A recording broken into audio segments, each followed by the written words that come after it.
గత ఎపిసోడ్‌లో మన రోజువారీ ఖర్చును రాసుకున్నాం. ఇది ఎపిసోడ్ 4. చాలామంది తమ ఖర్చులన్నీ అవసరాల కోసమే అనుకుంటారు. కానీ నిజానికి చాలా కోరికలు అవసరాల్లాగా కనిపిస్తాయి. అవసరం అంటే జీవించటానికి తప్పనిసరిగా కావాల్సింది.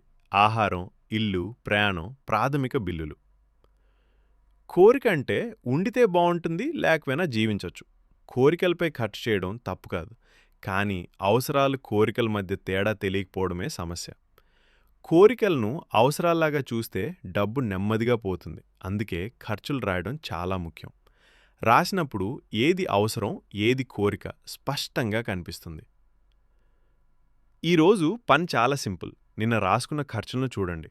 ప్రతి ఖర్చును అవసరం లేదా కోరికగా గుర్తించండి. తప్పు అనుకోకండి, నిజంగా చూడండి. తర్వాత ఎపిసోడ్లో కోరికలు ఎలా డబ్బు లీక్ అవుతాయో చూస్తాం. బెరానోమిక్స్ తెలుగు సబ్స్క్రైబ్ చేయండి. ఈ సిరీస్ క్రమంగా చూడండి.